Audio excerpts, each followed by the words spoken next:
O automático já é uma coisa, tá ficando cada vez mais emocionante. Letras, números e cores. Funciona da mesma forma. É uma forma sempre de você conseguir visualizar com muita facilidade aonde encaixa o quê.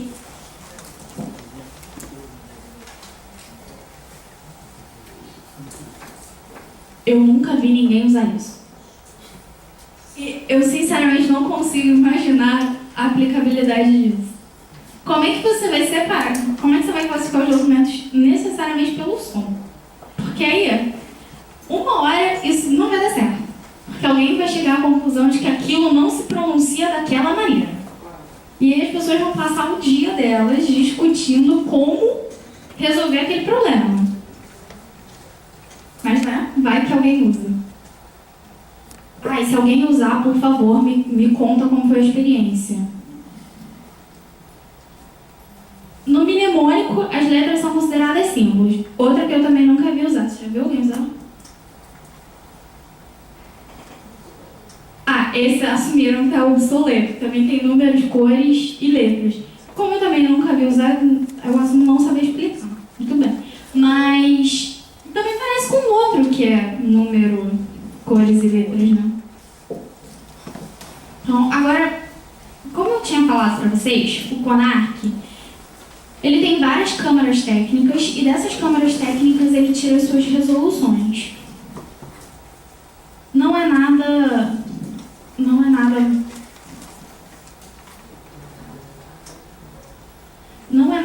muito louco. Na verdade, muita coisa é sempre feita com o que já se pratica nos arquivos. Nos arquivos ou nas instituições, ou vem de uma demanda que as instituições têm. Porque é bom, é uma espécie de normatização, na verdade. E aí ele fala, eu trouxe para vocês algumas resoluções que falam de classificação de documentos. Não necessariamente não. Sendo sincera, as resoluções que tem aí provavelmente não servirão para vocês. Mas é bom conhecer as resoluções, porque às vezes ela não serve inteira para você, porque às vezes ela não normatiza a sua área, o seu setor. Mas alguma coisinha ali pode ser muito importante para você na hora de procurar uma normatização do que é seu. Que é a resolução número 1, que é a primeira resolução do CONARC, que ela dispõe sobre a necessidade da adoção de planos ou códigos de classificação de documentos nos arquivos correntes que considerem a natureza dos assuntos resultantes de suas atividades e funções.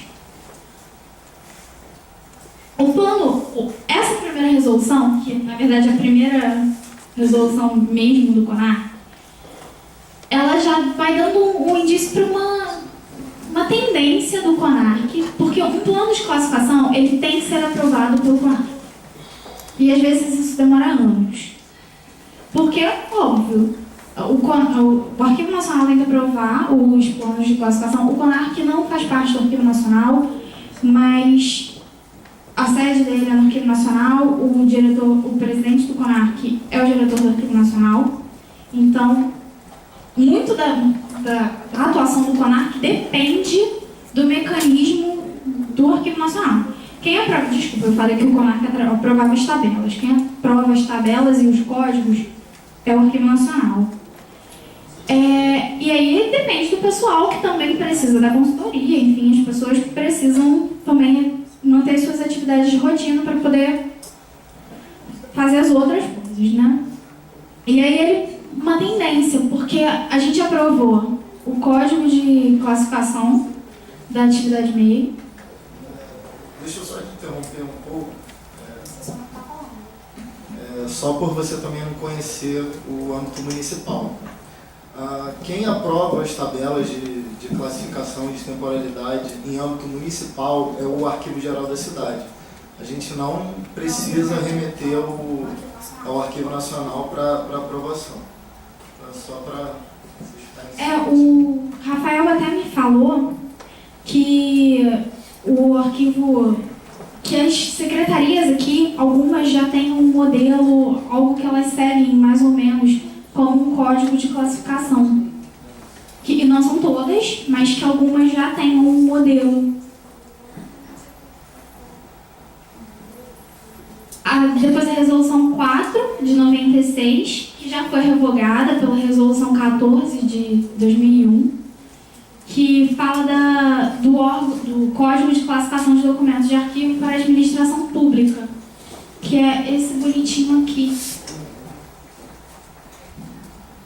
que a gente também encontra na internet, encontra em todos os lugares, e que as pessoas, na verdade, às vezes vão seguindo como base para ir facilitando as suas vidas enquanto não tem uma aprovação, não tem uma tabela própria, porque nem todo mundo é obrigado a usar. Na esfera estadual também não é obrigado a usar, só a administração federal é obrigada a usar, né, na verdade.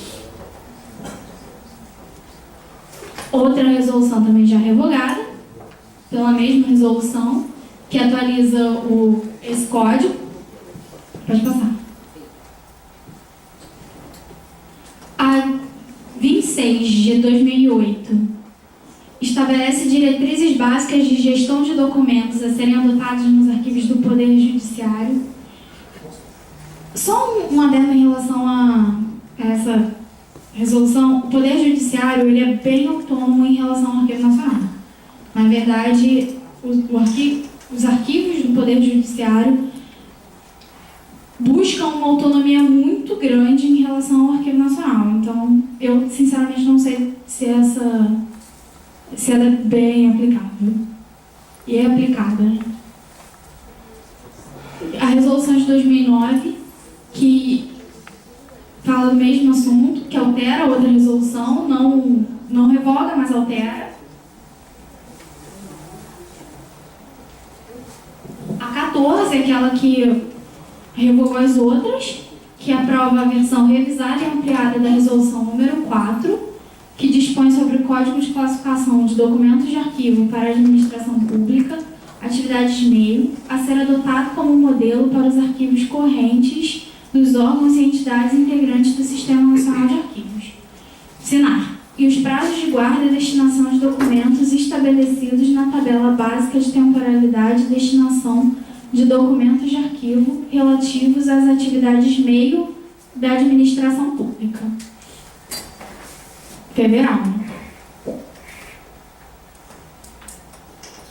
Essa resolução, por exemplo, é uma das resoluções que eu falei que não serve muito, né? Porque ele usa o uso da subclasse 080, pessoal militar, do Código do Código de Atividade Meio e da tabela básica de temporalidade e destinação de documentos relativos à atividade meio da administração pública.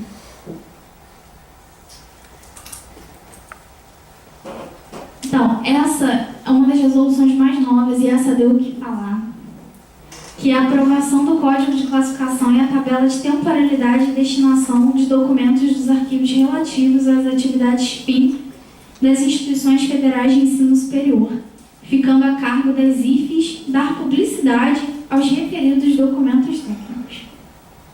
Então, esse foi o primeiro Código de Atividade fim. E aí, obviamente, eles discutiram um assunto profundamente durante muito tempo. E aí, óbvio, nem todo mundo saiu muito satisfeito do que foi resolvido nas reuniões. Então, algumas sugestões para descarte dão muito que falar. Por exemplo, a sugestão de que a monografia não é documento arquivístico, portanto, ela pode ser eliminada. Agora, sempre rola essa sensação. Não teve até um abaixo-assinado de que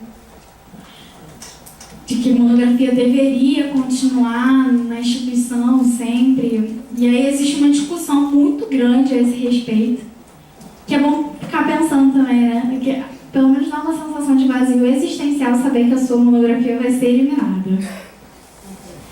Só que a ideia é de que, na verdade, a monografia tem que ser devolvida ao aluno, porque ela é documento do aluno e não documento da instituição. Só tem um porém. Teses e dissertações contam como documentos arquivísticos e não podem ser eliminadas. Então não faz muito sentido, porque deveria ser documento do aluno também. Mas enfim, essa discussão não é necessariamente importante nesse momento. Só despertar o incômodo. Então, de novo, a gente pode classificar por gênero e natureza do assunto, que é a classificação do documento e a classificação da informação. Aí eu trouxe para vocês a lei de acesso, que o Brasil é legal que toda lei tem apelido, né? Ela tem nome, Lei Maria da Penha, Lei Carolina Dickmann, né? É mais fácil. Pô, é ótimo, na verdade, Lei de Arquivos. É muito melhor que a Lei 12.527 de 2011, que ela define como ultra secreta, que ela matou um monte de categoria de sigilo, na verdade. Ela muda isso e aí ela mata. Ultra secreta, 25 anos. Secreta, 15 anos. E reservada, 5 anos. Pode ser prorrogado. Pode ser prorrogado. E aí, ultra secreto, só quem pode ver é presidente, ministro de Estado, secreta de gerente, reservado. Tem na legislação, na verdade, porque como o assunto é classificação de documentos, no sentido de classificação do documento, não da informação, eu só trouxe para a gente ver que às vezes a gente não está falando da mesma coisa.